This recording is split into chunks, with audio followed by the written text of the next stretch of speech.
Goeiedag, Efesiërs 5:18. Moenie dronk word van wyn nie, daarin is losbandigheid, maar word met die Gees vervul. As Paulus sê word met die Gees vervul, beteken dit is iets wat aanhoudend in 'n mens se lewe kan gebeur. By wedergeboorte ontvang jy die Heilige Gees, hy kom woon in jou. Maar die vervulling met die Heilige Gees is iets anders. Die vervulling met die Heilige Gees is 'n aandoening met kragwerke van die Heilige Gees, wat 'n voortdurende vernuwing ook in jou geestelike lewe bewerk.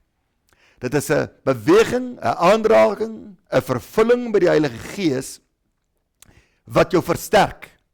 Kom ons sê daar is 'n nuwe uitdaging vir jou, jy werk byvoorbeeld vir die Here, en as jy nuwe krag daarvoor nodig het, nuwe insig van die Heilige Gees, nuwe leiding van die Heilige Gees, dan jy 'n vervulling met die Heilige Gees nodig. 'n Vervulling met die Heilige Gees is nie dat jy 'n lekker tyd kan hê nie. 'n Vervulling met die Heilige Gees het altyd dienswerk, diensbaarheid, effektiwiteit in gedagte. Word vervul met die Heilige Gees. Dit is iets waarvoor 'n mens moet bid. Al het jy alreeds die Heilige Gees ontvang by jou wedergeboorte.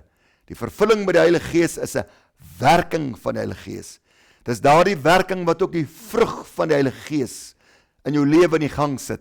Galasiërs 5 praat daarvan.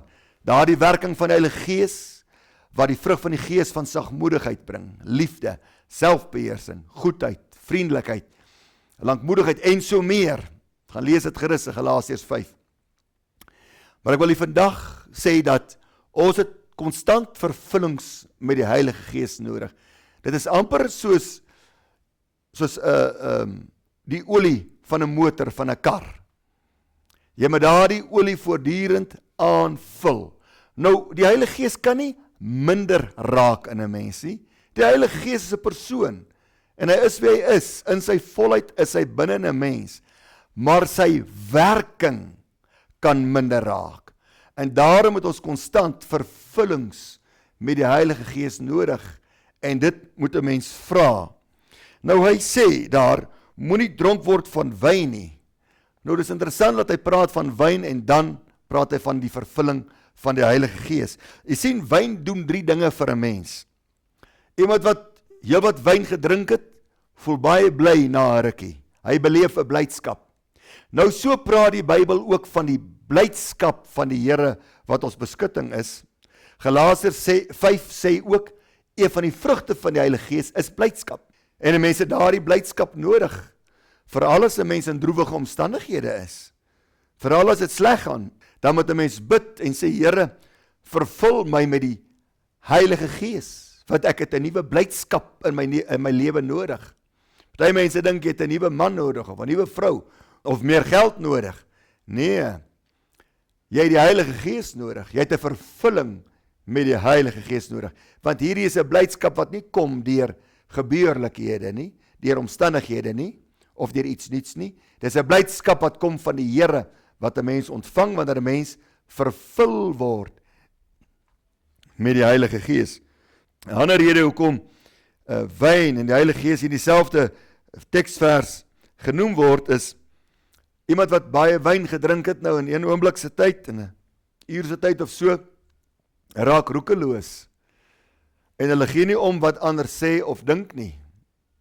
Nou net so, wanneer 'n mens vervul word met die Heilige Gees, kry jy daardie beweging van hom in jou binnekant, daardie wat jou dapper maak, dat as die Here vir jou 'n opdrag gee om iets uit te voer, dat jy dit sal doen, sonder enige sorg of bekommernis wat ander mense mag sê, of hoe hulle dit mag interpreteer.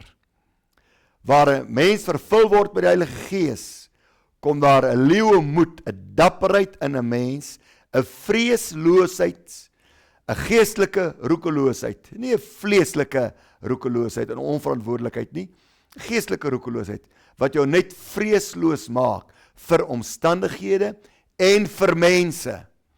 As die Here sê, my kind gaan doen dit of dat, jy gaan dit doen. Jy's vreesloos, soos wat wyn iemand vreesloos maak, maak die Heilige Gees vervulling 'n mens ook dan vreesloos.